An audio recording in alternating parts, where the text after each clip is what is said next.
warahmatullahi wabarakatuh. Nama saya Nur Faisla Baharuddin. Saya adalah dosen tetap Yayasan Prodi Manajemen Sekolah Tinggi Ilmu Ekonomi Amkop Makassar. Saat ini saya sedang mengikuti proses sertifikasi dosen gelombang 1 tahun 2025. Saat ini saya akan memaparkan mata kuliah ekonomi moneter pada pertemuan ketiga, di mana mata kuliah ini merupakan mata kuliah yang wajib dalam bobot 3 SKS periode 2024-2025, di mana mata kuliah ini merupakan mata kuliah wajib. Adapun metode pembelajaran mata kuliah ini adalah metode pembelajaran kolaboratif, yakni dengan melakukan studi kasus dan analisis terhadap pengalaman-pengalaman yang nyata yang ada di lapangan.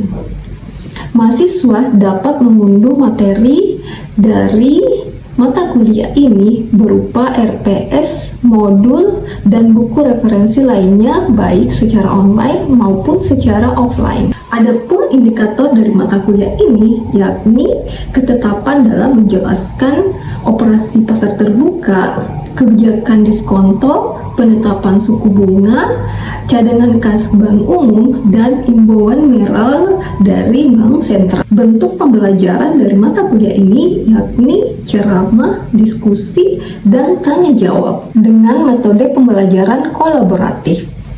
Adapun sub CPMK dari mata kuliah ini, yang pertama, mahasiswa mampu menjelaskan konsep dasar dan tujuan dari instrumen kebijakan moneter ini.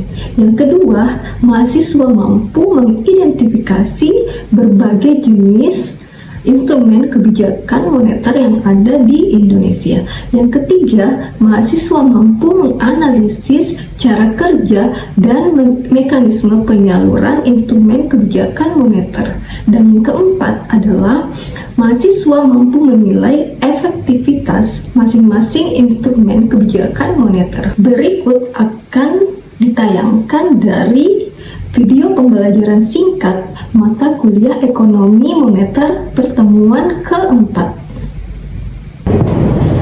Baik, Assalamualaikum warahmatullahi wabarakatuh. Waalaikumsalam warahmatullahi wabarakatuh. Bagaimana kabarnya hari ini? Alhamdulillah baik ya semuanya. Sehat ya semuanya? Sehat. Alhamdulillah. Nah, jadi hari ini adalah pertemuan kita Oke. Jadi hari ini pertemuan kita yang keempat ya dalam mata kuliah ekonomi moneter. Nah, pada pertemuan keempat ini kita akan mempelajari tentang instrumen kebijakan moneter ya. Jadi sebelum kita masuk ke materi instrumen kebijakan moneter, saya ingin bertanya dulu pada materi sebelumnya yang pernah Ibu jelaskan. Sebelumnya kita pernah membahas tentang apa itu kebijakan moneter ya. Jadi saya mau bertanya lagi, membahas terkait dengan pertemuan sebelumnya. Siapa yang bisa mengulang kembali apa itu kebijakan moneter? Coba siapa? Oh, yang pertama Rizka. Silakan sendiri. Ya, silakan. Assalamualaikum warahmatullahi wabarakatuh. Baik Bu, saya akan menjawab pertanyaan dari Bu. Jadi kebijakan moneter adalah kebijakan yang bertujuan untuk menstabilkan perekonomian negara atau menstabilkan ketersediaan peredaran uang dengan cara yang pertama, mengendalikan informasi, dua, menstabilkan nilai rupiah, dan yang ketiga, mengatur sistem pembayaran Indonesia, dan yang terakhir keempat, memperbanyak lapangan kerja. Oke. Jadi jawabannya betul ya. Jadi apa itu kebijakan moneter? Kebijakan moneter itu sama sebenarnya tujuannya dengan kebijakan fiskal. Jadi mereka itu sama-sama untuk yang bertujuan untuk bagaimana cara agar keuangan negara itu bisa stabil. itu tujuannya sama ya, tapi dengan cara yang berbeda. Jadi kalau kebijakan moneter itu caranya dengan yang seperti yang sebelumnya sudah saya bahas, yaitu kemudian itu yang pertama adalah untuk mencapai kestabilan nilai rupiah, kemudian bisa memelihara stabilitas sistem pembayaran kita, kemudian mengendalikan inflasi dan memperluas lapangan kerja. Nah, itu adalah tujuan dari kebijakan moneter. Dan kebijakan moneter di setiap negara itu ada ya, semua kebijakan moneter di setiap negara termasuk Indonesia itu selalu ada. Nah, pertanyaan saya, siapa yang membuat kebijakan moneter ini? Siapa? Siapa yang membuat? Jadi kalau kebijakan fiskal itu kan dibuat oleh pemerintah. Kalau kebijakan moneter dibuat oleh siapa? Bank. Iya, betul. Jadi dibuat oleh Bank Sentral atau Bank Indonesia. Nah, jadi setiap negara itu semuanya memiliki bank sentral, ya. Bank sentral termasuk Indonesia. Apa gunanya bank sentral itu? Itu mereka menetapkan kebijakan moneter sama dengan Indonesia. Tapi beda-beda namanya ya. Jadi kalau di Indonesia Bank Sentral Indonesia atau BI yang membuat kebijakan moneter itu sendiri. Kalau di negara lain itu juga beda-beda ya. Filipina, Vietnam dan lain sebagainya. Itu beda ya. Nah, sekarang kita masuk ke instrumen kebijakan moneter.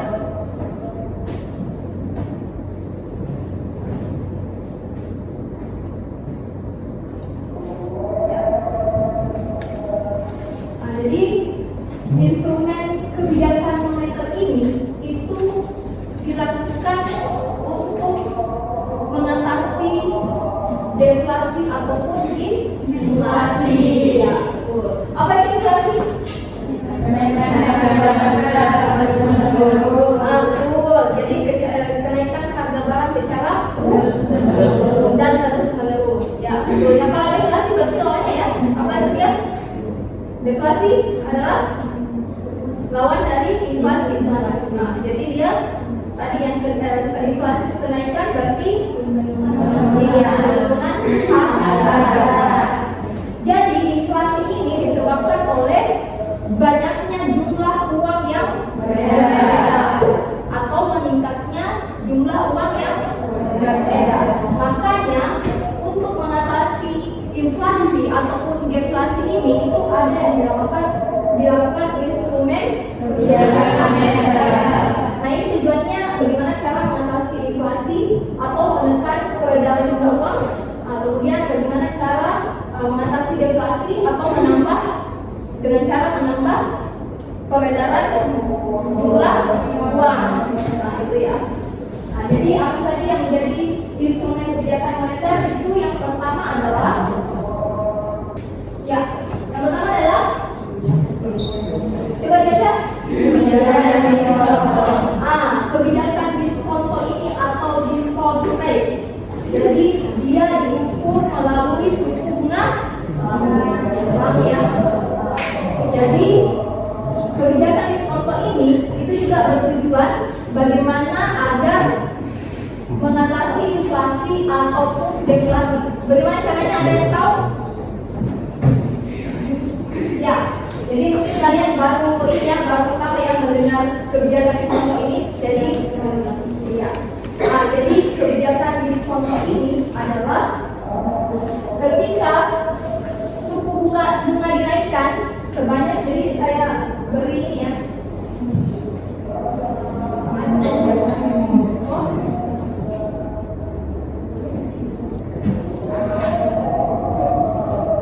Jadi ada dua macam kebijakannya. Suku bunga dinaikkan. Suku bunga dinaikkan. Dan berarti di bawahnya suku bunga diturunkan. Diturunkan ya. Jadi apa gunanya kira-kira ketika BI menetapkan agar suku bunga dinaikkan? Apa kira-kira? Dia gunanya untuk mengendalikan inflasi. Jadi ketika suku bunga dinaikkan, maka kalian ini atau masyarakat itu akan rajin menabung. Kenapa? Karena suku bunganya tinggi.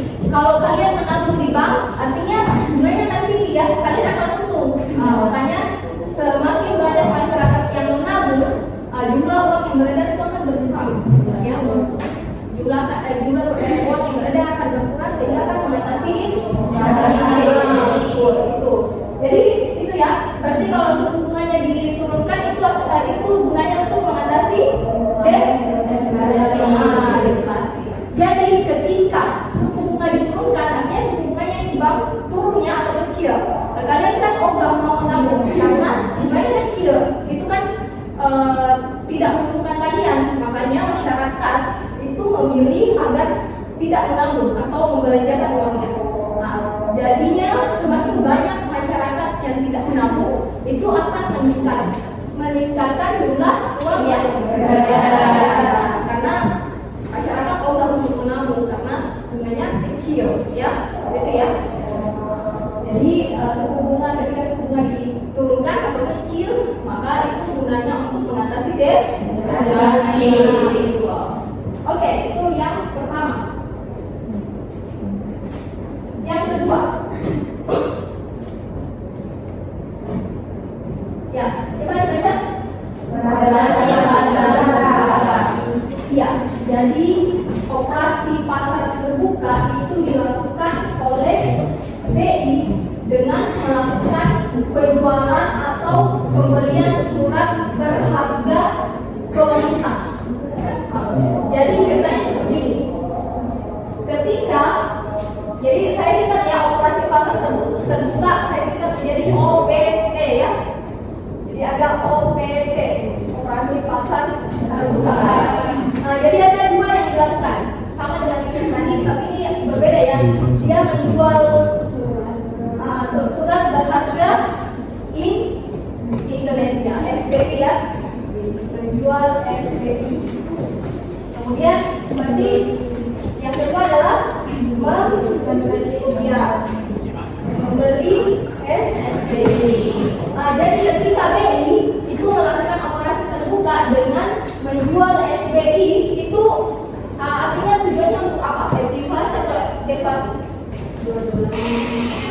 Jadi kalau menjual, jadi kalau Bank Indonesia menjual surat berharga Indonesia-nya atau SBI-nya kepada masyarakat, maka BI kan akan menerima uang ya, karena dia menjual ya.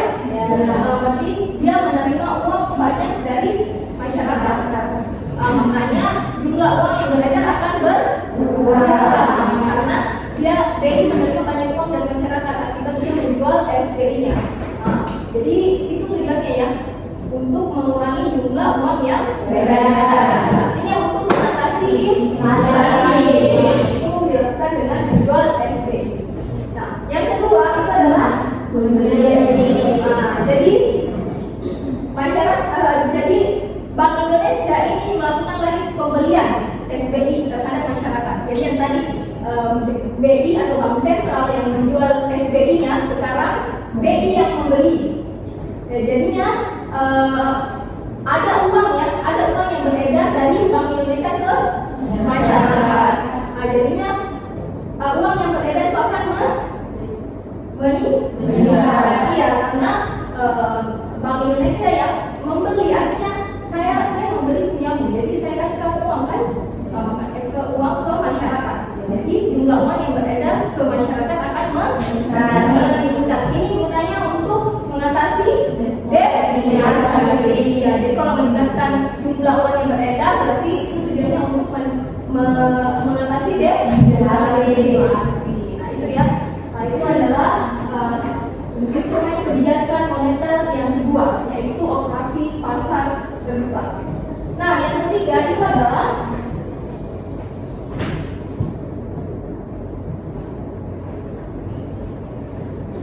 ya, coba baca.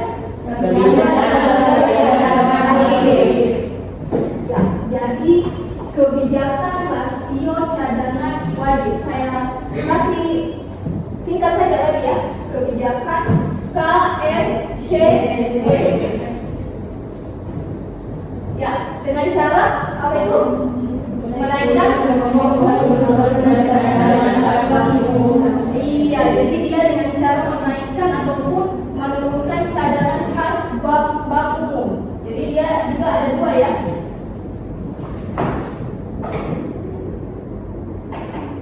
Dia adalah menaikkan cadangan kas bank umum. Saya singkat YCKBU ya. Nah, di sini dia menurunkan. Nah, jadi siapa yang menjadi bank umum itu? Coba disebutkan yang menjadi bank umum atau bank konvensional di Indonesia. Bank BRI. Oke, apa lagi? BCA. Oke tadi. Bank BRI. Oke, apa lagi? BNI. Oke, sebutkan semuanya. Bank Cimniaga. Apa lagi? Ya, dan lain sebagainya itu ya.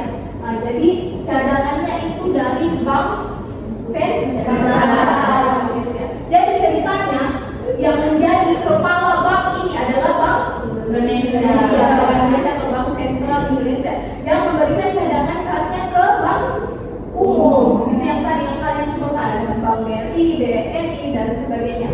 Apa gunanya? Oke, jadi kalau misalnya yang pertama itu dia BI menaikkan cadangan kas bank umumnya, itu artinya kalau bank umum ini, taruhlah Bank BRI ya, saya kasih contoh.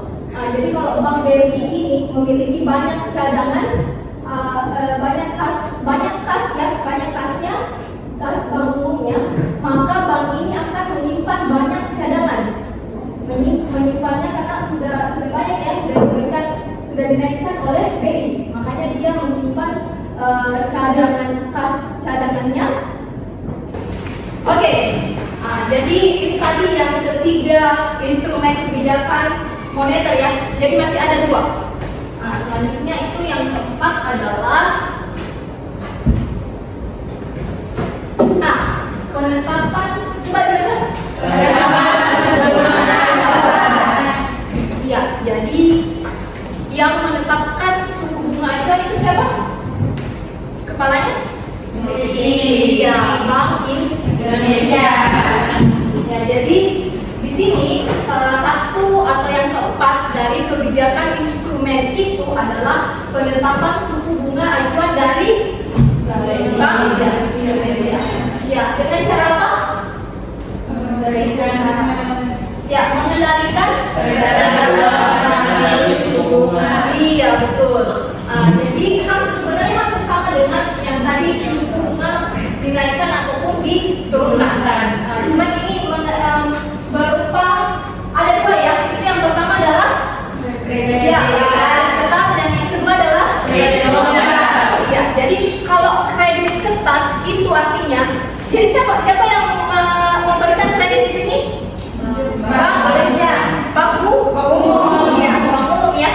Ya, bank umum memberikan kredit kepada masyarakat. Jadi penetapan suku bunga acuan itu ada dua. Yang pertama itu kredit ketat. Jadi kalau kredit ketat artinya di sini persyaratan kreditnya itu sangat ketat. Artinya persyaratan untuk masyarakat mengajukan kredit itu sangat sulit. Dan kenapa diberlakukan kredit ketat ini? Itu untuk mengurangi jumlah. Jadi kebijakan kredit ketat gunanya itu untuk mengurangi jumlah uang yang beredar. Makanya kredit itu akan dipersulit kepada masyarakat, gitu ya. Itulah kredit ketat. Jadi kalau saya berikan gambarannya, misalnya kalian ini mau mengajukan kredit, taruhlah mau membeli apa kira-kira? Mobil. Oke. Kalian ini mau mengajukan kredit untuk pembelian mobil kepada taruhlah bank BRI ya, BRI. Tapi di sini persyaratan itu sangat sulit. Harus ada misalnya sertifikat rumah misalnya ya, harus ada sertifikat tanah atau harus ada NPWP, harus ada surat persetujuan dari atasan,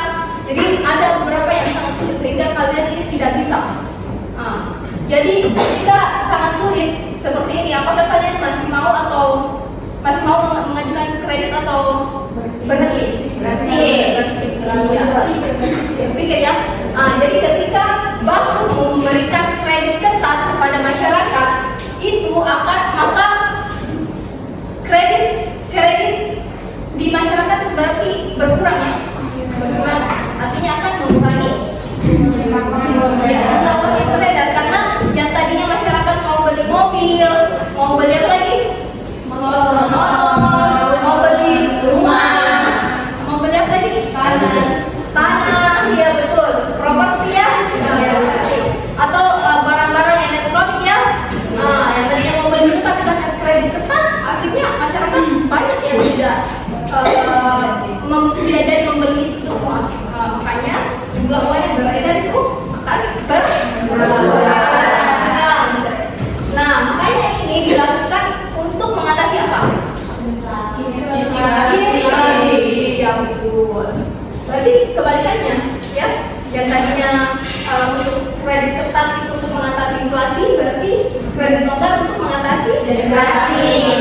Jadi kredit longgar ini artinya bank mau memberikan kelonggaran, ya, kelonggaran atau kemudahan pada masyarakat yang ingin mengajukan kredit. Nah itu. Jadi ketika kalian misalnya mau mengajukan kredit, taruh tadi mau membeli mobil, ya kan, mau apa? Membeli mobil, tapi persyaratannya itu mudah. Kalian mau mengajukan tidak? Mau. Ya. Jadi ketika bank memberikan kredit longgar kepada masyarakat, maka jumlah pembelian kredit terhadap masyarakat itu akan meningkat. Jadi jumlah uang yang beredar juga akan meningkat. Iya betul, meningkat. Makanya jumlah uang yang beredar ini itu dilakukan untuk mengatasi deflasi. Betul. Nah itu ya. Itu tadi penyebaran mengenai kredit ketat dan kredit longgar. Oke, yang terakhir, yang kelima. Ya, itu aja. Iya. Jadi himbauan moral itu dari mana? Iya betul. Jadi semua suku bunga, acuan, himbauan moral, cadangan kas, kemudian operasi pasar terbuka itu semuanya dari Bank Sentral Indonesia. Nah, himbauan moral di sini itu dilakukan oleh Bank Sentral dengan menghimbau seluruh bank umum untuk menjalankan apa? Kebijakan maupun pendekatan suku bunga kebijakan. Iya betul. Jadi himbauannya dari Bank Indonesia kepada bank umum bahwa suku bunga dinaikkan atau suku bunga diturunkan. Itu gunanya untuk mengatasi apa? Inflasi dan deflasi. Ya, betul ya. Jadi itulah tadi 5 kebijakan moneter yang ditetapkan oleh Bank Sentral. Tadi Bank Sentral Indonesia itu dia lembaga apa tadi? Independen. Ya betul ya, independen. Jadi dia bukan lembaga pemerintah atau dia lembaga mandiri atau lembaga independen. Ya. Tapi walaupun dia bukan lembaga pemerintah, itu dia tetap dalam memutuskan kebijakan, dalam memutuskan keputusan itu tetap berkoordinasi dengan pemerintah sebelumnya ya, seperti itu ya. Gitu. Sebelum saya menutup kuliah ini, saya ingin mempersilahkan, siapa tahu ada yang ingin bertanya. Assalamualaikum warahmatullahi wabarakatuh. Waalaikumsalam warahmatullahi wabarakatuh. Sebelumnya terima kasih atas kesempatan yang diberikan. Perkenalkan, nama saya Farnisa Santi. Pertanyaan saya itu, apakah kenaikan impor berpengaruh terhadap inflasi? Terima kasih. Pertanyaan yang sangat menarik ya. Apakah kenaikan impor ini itu berpengaruh dengan inflasi? Jadi jawabannya itu adalah ya benar, itu berpengaruh terhadap inflasi. Kenapa? Karena ketika di Indonesia terjadi kenaikan impor, itu artinya akan terjadi kenaikan jumlah produksi terhadap perusahaan yang ada di Indonesia. Karena kan impor itu biasanya menjadi bahan baku ya, bahan baku untuk industri ataupun perusahaan di Indonesia. Jadi ketika terjadi impor, maka otomatis biaya produksi yang ada di perusahaan ataupun di industri ini itu juga akan meningkat. Makanya ketika biaya produksi meningkat itu makanya akan menyebabkan harga meningkat. Jadi terjadilah yang namanya inflasi. Nah itu ya. Bagaimana saat kita jelas? Jelas Bu. Iya jelas. Jadi kenaikan impor itu berpengaruh terhadap inflasi. Makanya pemerintah itu selalu ada kebijakannya agar untuk menghambat impor ini. Jadi setiap negara termasuk Indonesia itu punya hambatan-hambatan kebijakan impor. Mengapa itu dilakukan agar kita tidak ketergantungan impor. Dan itu juga dilakukan agar neraca perdagangan kita itu tidak terjadi defisit perdagangan. Atau defisit perdagangan itu artinya impor lebih besar dibandingkan dengan ekspor. Nah itu tidak boleh terjadi. Yang bagusnya terjadi itu adalah ekspor lebih besar dibandingkan dengan impor. Itu namanya surplus. Jadi ketika ekspor lebih besar dibandingkan impor, nah itu yang dinamakan surplus. Kenapa ekspor harus banyak? Karena itu tadi juga agar nilai rupiah kita bisa stabil. Itu makanya impor itu harus selalu dibatasi. Yang selalu dorong itu adalah ekspor. Ya, itu tujuannya untuk mengatasi inflasi dan menjaga kestabilan nilai rupiah. Jadi sebelum saya menutup kuliah ini, saya akan memberikan tugas ya, tugas untuk minggu depan kalian kerjakan. Jadi tolong dicatat tugasnya itu tugasnya cuma satu, yaitu tolong ya coba dicatat ya. Sudah? Ya. Jadi analisis dampak dari inflasi yang terjadi pada tahun 2024 lalu. Itu ya tugasnya. Itu saja ya. Itu saja materi dari saya hari ini. Jadi lebih dan kurangnya ketika saya punya kesalahan kata mohon dimaafkan ya. Oke, wabillahi taufiq wal hidayah. Wassalamualaikum warahmatullahi wabarakatuh.